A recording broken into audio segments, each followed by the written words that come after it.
Kabayan, isa ka ba sa naghahangad na magkaroon ng pensyon ang mga OFW bukod sa SSS?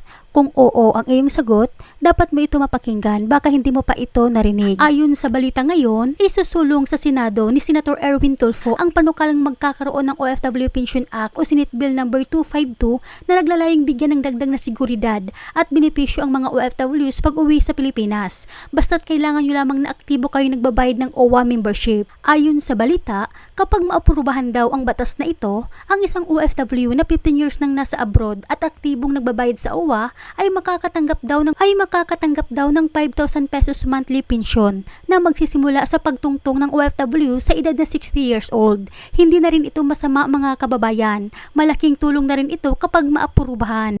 Day, and one of your campaign promises that if you are able to fulfill could actually be a landmark law. This would make a difference. You are actually pushing to institutionalize a pension system for OFWs, right? Ama kayo doon. Kasi OFW yan ng 10 taon, 20 taon, totoo yan. That you said would be separate from the SSS. So yung OFWs may sarili siyang pension fund. How would you do it? Because pag ganon, there has to be a system involved na yung OFW maghuhulog buwan-buwan.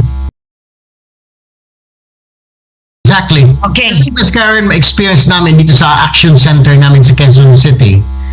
Matatanda na. Tapos sabi ko, nag-OFW ho kayo, di ba? Oo, kasi pinaaral ko yung anak ko eh. Kaso hindi nakatapos, nagkasama ka agad. Inuna ko ho yung tirahan namin. Kaya ngayon, naghihingi ng AX dito sa opisina.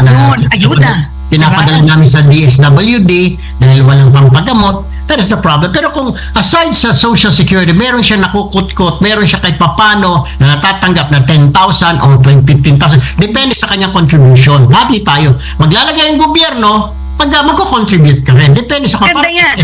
Yeah. Actually, Senator-elect Erwin, that would be a good law. That is life-changing. Game changer. Exactly, Ms. Gary, kasi karamihan, hindi naman lahat ng OFW natin mga engineer. Hindi naman lahat kapitan ng barko. Karamihan sa mga OFW natin, kahit na seaman, pag sinabing seaman, able-bodied seaman, yung taga-tik-tik ng kalaman, taga-pintura, karamihan, domestic helper. Walang naiipon yan, Ms. Karen, dahil yung kanya, pag okay na siya, pag nakapagpatayo siya ng bahay, pero yung future niya, pag retire niya, hindi naisip. Dahil iniisip ng mga yan, lalo na yung mga maliliit ang sweldo, yung anak ko, pag-graduate ko, mabilhan ko ng bahay yung aking pamilya. Tapos. But when they retired, they have none. Total, may SSS. Jesus Maria, ang SSS 5,000, sapat lang para makabili ng maintenance. Okay. Every day, Ms. Karen, dito sa office ko, people are lining up, karamihan dyan, OFWs, asking for help. Sabi ko, doon po, bibigyan namin kayo ng referral sa DSWD. Okay, now here's a bit, this is harder, is you actually are pushing, and please answer this just very shortly, because I have so many other questions. During the campaign, 50% health coverage of hospital bills for OFWs and their families. I mean, it sounds great in the campaign trail, Senator-elect Erwin, but that's a lot of money. Malaki ang pera nun. Eh kung ngayon nga ang nagko-contribute sa PhilHealth, dismayado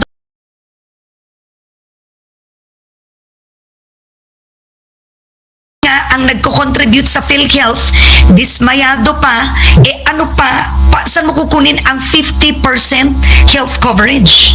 Budget allocation, Ms. Karen, proper budgeting sa House and then sa Senate. I believe we may mga, dapat ito yung mga unahin natin. We call them heroes, Ms. Karen. Pero anong benepisyo na nakuha nila? Wala eh. Walang retirement. Sa health, bahala ka na dyan. Sapat na yung PhilHealth. Bigyan naman natin sila na we call them heroes ng konting ibang klaseng benepisyo.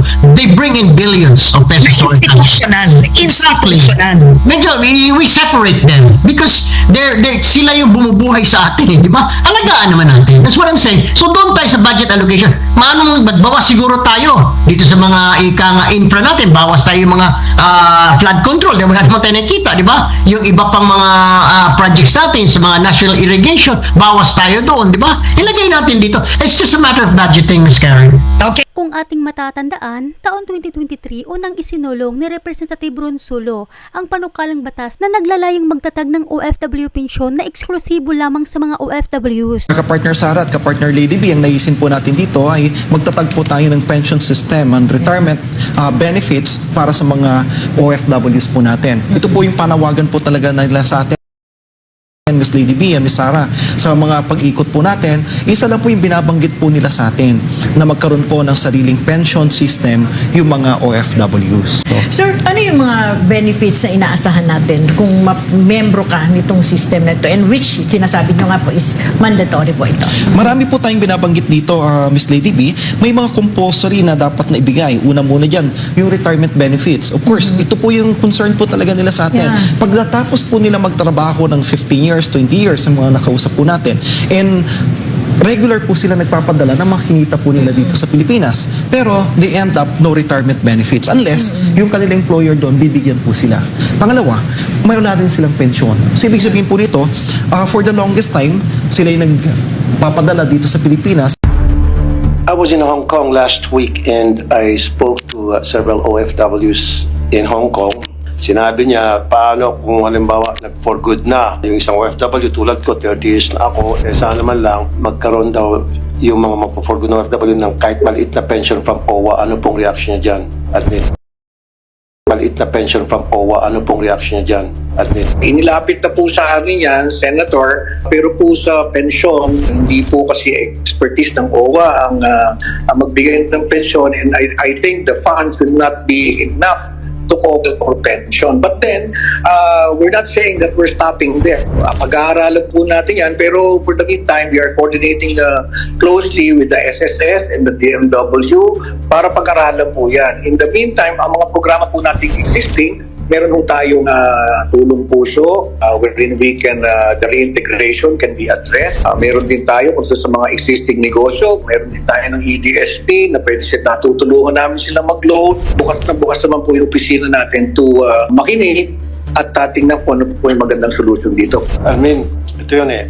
Sabi nung OWA Hong Kong when I talked to one of your staff doon, meron naman daw rebate after na mag-for good na yung isang OFW. Rebate from the OWA contribution na pinapasok niya as member. Kaso ang rebate is 1,000 lang. Halimbawa, tulad nito isang comment ng isang OFW na 30 years siya bilang OFW, tuloy-tuloy kanyang annual contribution sa OWA para sa membership. And yet, pagdating ng for good niya, 1,000 pesos rebate lang natanggap niya. Parang insulto ata yun. Yung pong rebate ay base po sa kanyang contribution, which is $25 every 2 years.